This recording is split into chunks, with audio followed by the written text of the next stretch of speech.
Ramadan 2025 ternyata menjadi momen spiritual yang berharga bagi beberapa publik figur yang memutuskan memeluk agama Islam. 3 nama yang menarik perhatian adalah Celine Evangelista, Dr. Richard Lee, dan Chef Bobon Santoso yang mengucapkan 2 kalimat syahadat di waktu yang berdekatan. Setelah lama bungkam nih guys, Celine Evangelista akhirnya menjawab kabar dirinya menjadi mu'alaf dengan mengunggah video perjalanan ibadah umrohnya. Dalam video tersebut, ia terlihat mengenakan gamis, hijab, dan cadar putih saat mencium Ka'bah sambil menangis. Aku bersaksi tidak ada Tuhan selain Allah dan aku bersaksi bahwa Nabi Muhammad adalah utusan Allah.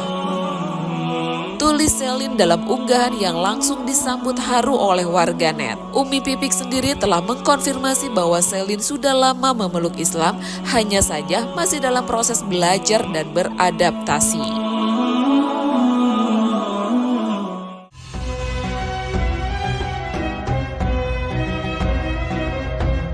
Sementara itu, Dr. Richard Lee yang telah lama dikabarkan masuk Islam akhirnya mengkonfirmasi kebenaran tersebut. Kabar mu'alaf Richard pertama kali diungkap oleh Ustadz Dery Sulaiman dengan membagikan momen saat dokter sekaligus pengusaha skincare itu mengucapkan syahadat di Palembang. Richard mengaku sudah 2 tahun mempelajari Islam sebelum akhirnya mantap menjadi mu'alaf.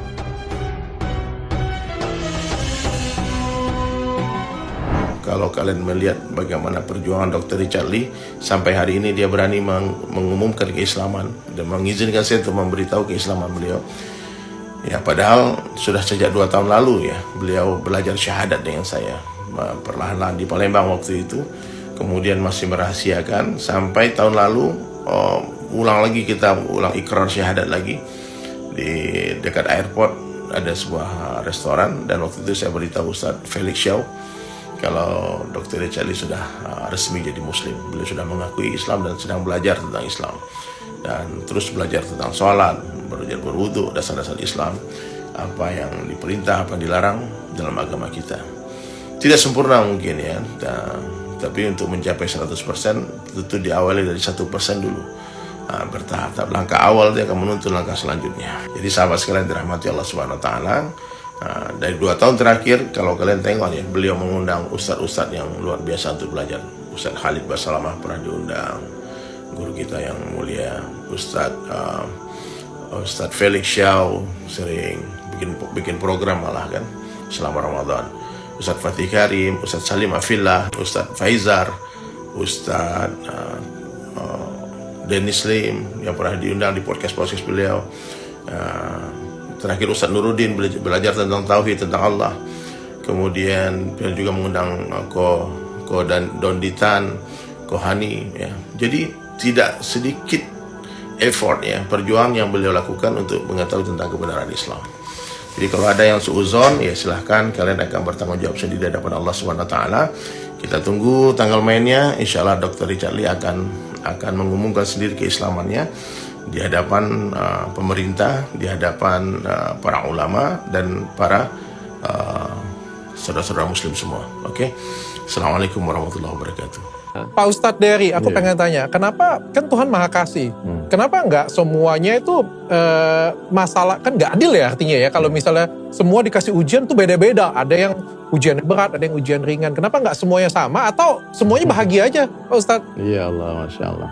Bukan Tuhan ya, Allah ya. Tuhan kan Tuhan ya. Kan langsung dimarahin lu. Siap Pak Ustadz, siap salah. Jadi gini dok, kita sudah bayar sekolah, SPP, kita sudah belajar dengan betul-betul. Pas waktu ujian, teman kita diuji, kita enggak marah enggak? Marah ya? Marah, nggak adil. Enggak adil dong. Jadi mesti ketika kita diuji itu kita merasa tersanjung dong. Dan ujian anak SD dengan anak SMP, SMA, kuliah itu beda.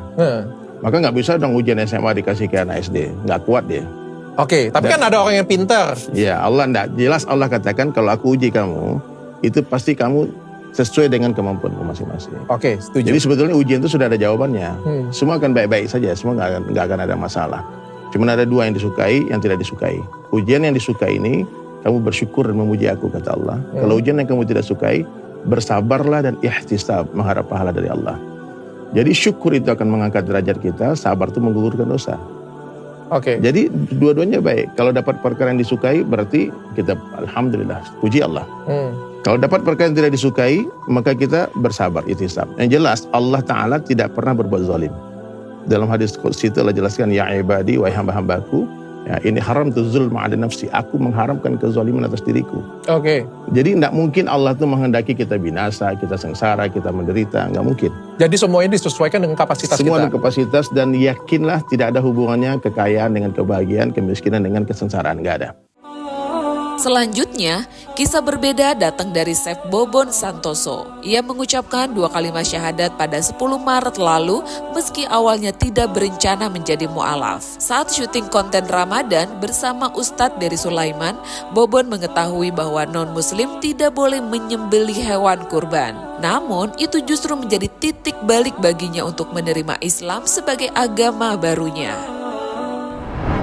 Asyhadu Allah ilaha illallah wa asyhadu anna Muhammadan Rasul. Saya bersaksi tidak Tuhan selain Allah, dan saya bersaksi Nabi Muhammad adalah utusan Allah. Takbir. Allahu Akbar.